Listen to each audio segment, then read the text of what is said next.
The Little Prince by Antoine de Saint-Exupéry. Once, when I was 6 years old, I saw a magnificent picture in a book called True Stories from Nature about the primeval forest. It was a picture of a boa constrictor in the act of swallowing an animal. Here is a copy of the drawing. In the book, it said boa constrictors swallow their prey whole, without chewing it.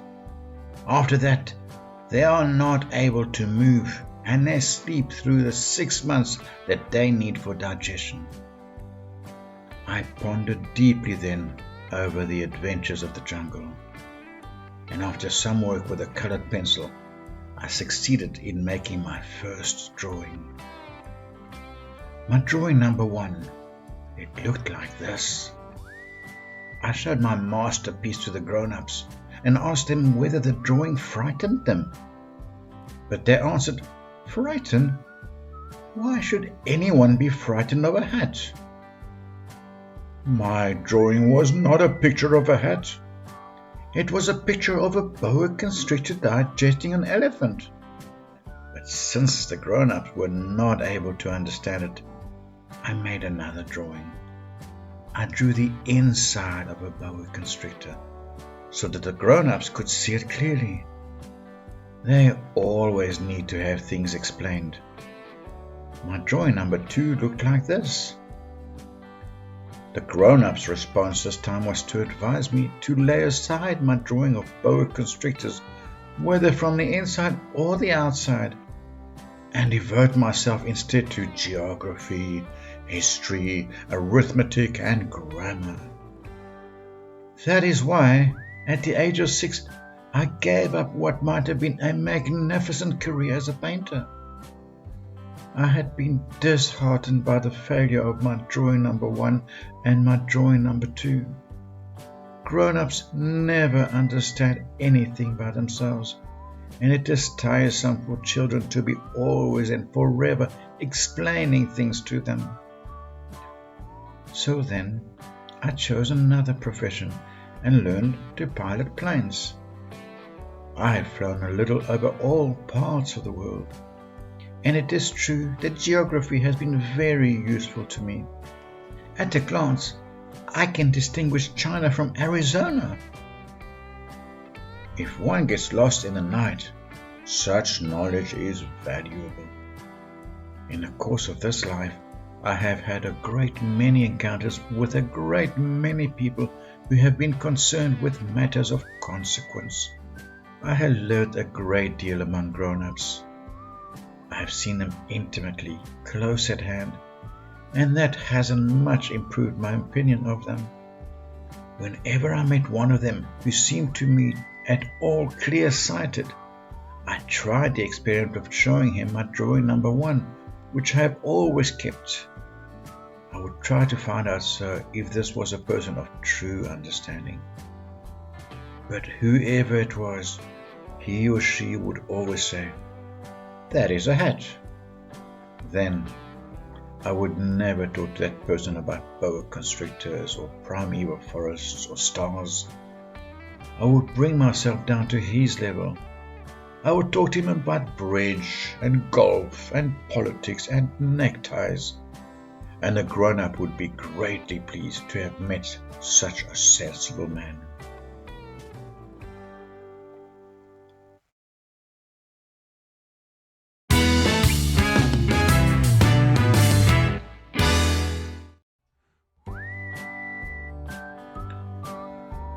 The Little Prince by Antoine de Saint-Exupéry.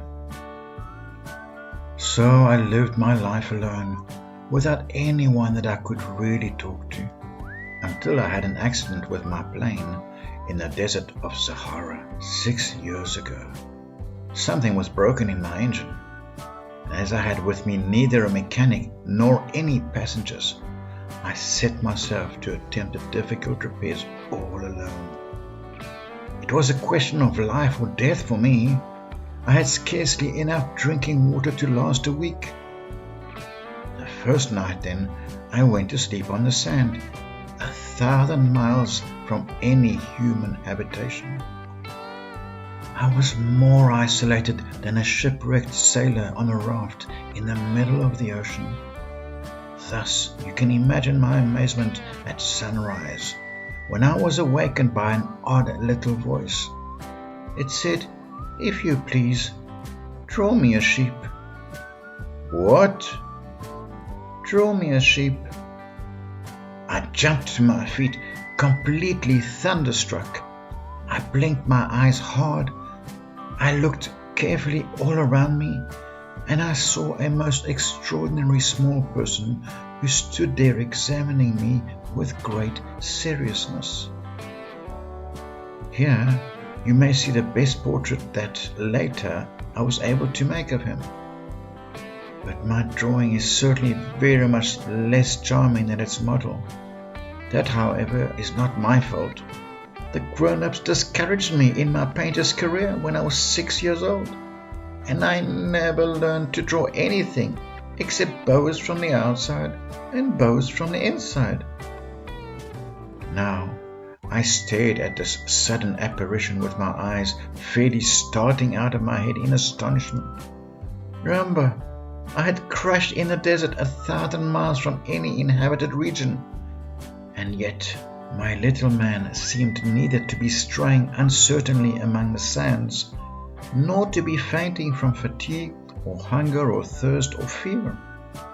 Nothing about him gave any suggestion of a child lost in the middle of the desert 1,000 miles from any human habitation. When at last I was able to speak, I said to him, "But what are you doing here?" And in answer, he repeated slowly, as if he were speaking of a matter of great consequence, "If you please, draw me a sheep."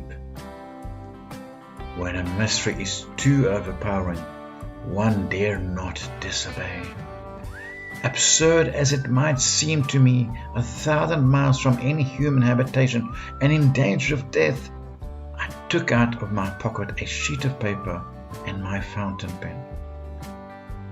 But then I remembered how my studies had been concentrated on geography, history, arithmetic and grammar, and I told the little chap, a little crossly too, that I did not know how to draw. He answered me, "That doesn't matter. Draw me a sheep." But I had never drawn a sheep, so I drew for him one of the 2 pictures I had drawn so often. It was that of the boa constrictor from the outside, and I was astounded to hear the little fellow greeted with, "No, no, no, I do not want an elephant inside a boa constrictor. A boa constrictor is a very dangerous creature, and an elephant is very cumbersome. Where I live, everything is very small. What I need is a sheep. Draw me a sheep." So then, I made a drawing. He looked at it carefully, then he said, "No, this sheep is already very sickly. Make me another." So I made another drawing. My friend smiled gently and indulgently. "See for yourself," he said.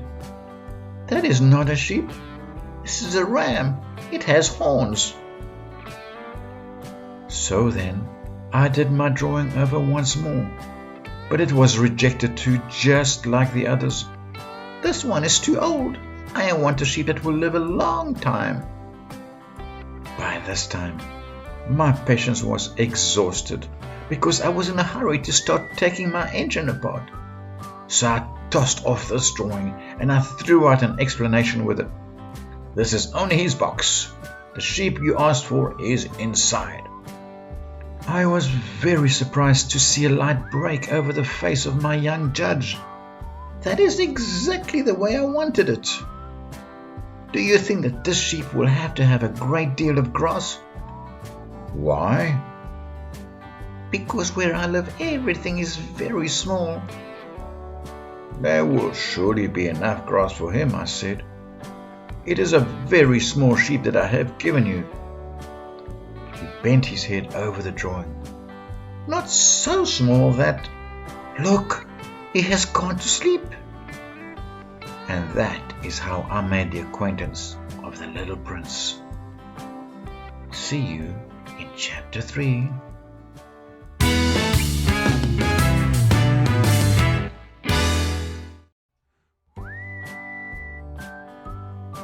The Little Prince by Antoine de Saint-Exupéry. Chapter 3. It took me a long time to learn where he came from. The little prince, who asked me so many questions, never seemed to hear the ones I asked him. It was from words dropped by chance that, little by little, everything was revealed to me. The first time he saw my airplane, for instance, I shall not draw my airplane. That would be much too complicated for me. But the first time he saw my airplane, he asked me, "What is that object?" "That is not an object. It flies. It's an airplane. It's my airplane." And I was proud to have him learn that I could fly. He cried out then, "What? You dropped down from the sky?" "Yes," I answered modestly. "Oh, that is funny." And the little prince broke into a lovely peal of laughter, which irritated me very much. I like my misfortunes to be taken seriously. Then he added, "So, you too come from the sky? Which is your planet?" At that moment, I caught a gleam of light in the impenetrable mystery of his presence, and I demanded abruptly, "Do you come from another planet?" But he did not reply. He tossed his head gently without taking his eyes from my plane. It is true that on that you can't have come from very far away. And he sank into a reverie which lasted a long time. Then, taking my sheep out of his pocket, he buried himself in the contemplation of his treasure. You can imagine how my curiosity was aroused by this half-confidence about the other planets. I made a great effort, therefore, to find out more on this subject. "My little man, where do you come from? What is this 'where I live' of which you speak? Where do you want to take your sheep?" After a reflective silence, he answered, "The thing that is so good about the box you have given me is that at night he can use it as his house." "That is so. And if you are good, I will give you a string too, so that you can tie him during the day, and a post to tie him to." But the little prince seemed shocked by this offer. "Tie him? What a queer idea!" "But if you don't tie him," I said, "he will wander off somewhere and get lost." My friend broke into another peal of laughter. "But where do you think he would go?" "Anywhere, straight ahead of him." Then the little prince said earnestly, "That doesn't matter. Where I live, everything is so small." And with that, perhaps a hint of sadness, he added, "Straight ahead of him, nobody can go very far."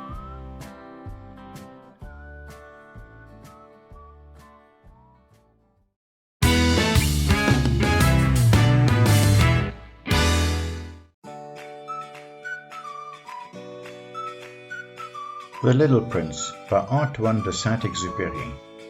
Chapter 4. I had thus learned a second fact of great importance.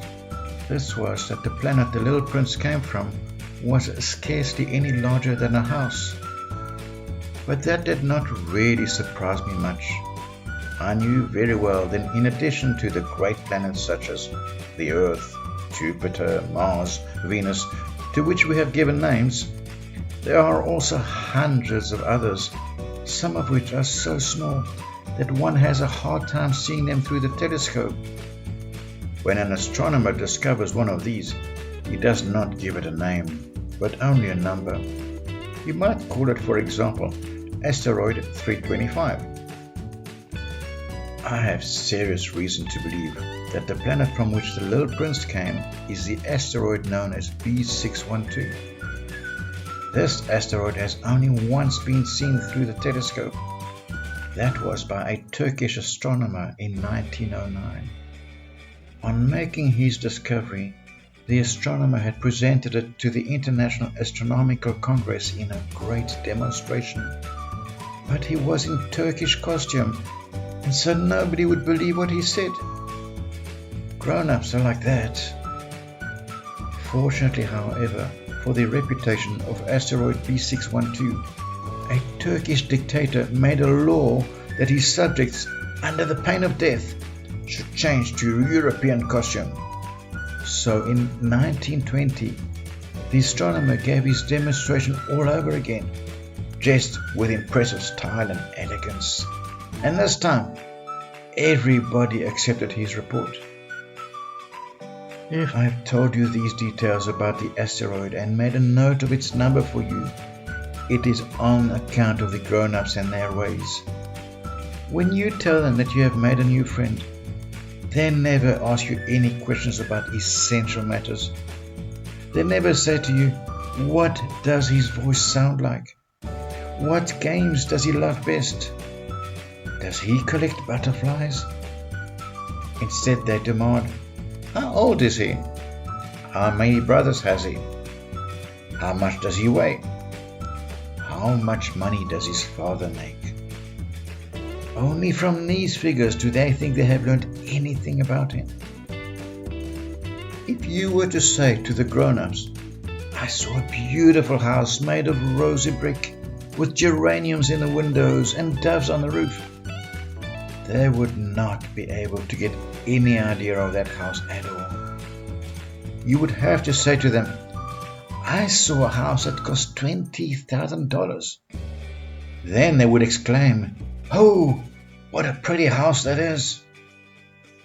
Just so, you might say to them, the proof that the little prince existed is that he was charming, that he laughed, and that he was looking for a sheep. If anybody wants a sheep, that is a proof that he exists. And what good would it do to tell them that? They would shrug their shoulders and treat you like a child. But if you said to them, the planet he came from is asteroid B612, then they would be convinced and leave you in peace from their questions. They are like that. One must not hold it against them.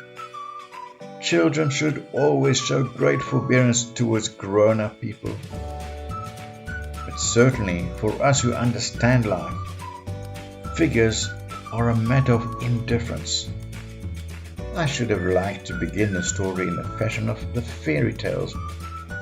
I should have liked to say, once upon a time there was a little prince who lived on a planet that was scarcely any bigger than himself, and who had need of a sheep. To those who understand life, that would have given a much greater air of truth to my story. For I do not want anyone to read my book carelessly. I have suffered too much grief in setting down these memories. 6 years have passed since my friend went away from me with his sheep. If I try to describe him here, it is to make sure that I shall not forget him. To forget a friend is sad. Not everyone has a friend. And if I forget him, I may become like the grown-ups, who are no longer interested in anything but figures. It is for that purpose again that I have bought a box of paints and some pencils. It is hard to take up drawing again at my age, when I have never made any pictures except those of the boa constrictor from the outside and the boa constrictor from the inside since I was 6. I shall certainly try to make my portraits as true to life as possible, but I am not at all sure of success. One drawing goes along all right, and another has no resemblance to its subject. I make some errors too in the little prince's height. In one place he's too tall, and in another he's too short, and I feel some doubts about the color of his costume. So I fumble along as best I can, now good, now bad, and I hope generally fair to middling. In certain more important details, I shall make mistakes too. But that is something that will not be my fault. My friend never explained anything to me. He thought, perhaps, that I was like himself. But I, alas, do not know how to see sheep through the walls of boxes. Perhaps I'm a little like the grown-ups. I have had to grow old.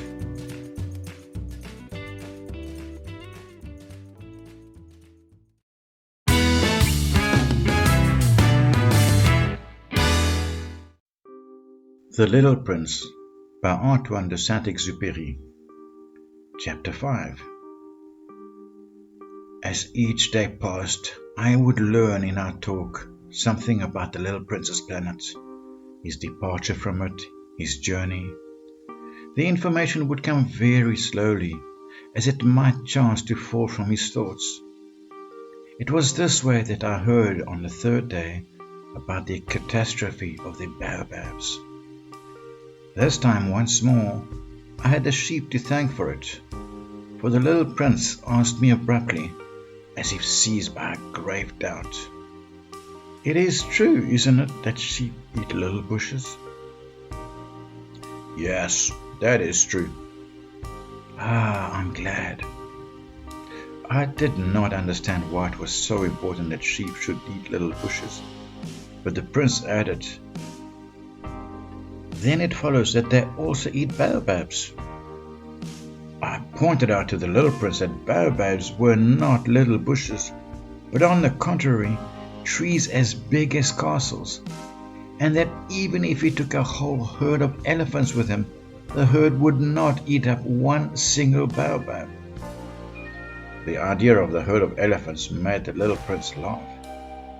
"We would have to put them one on top of the other," he said.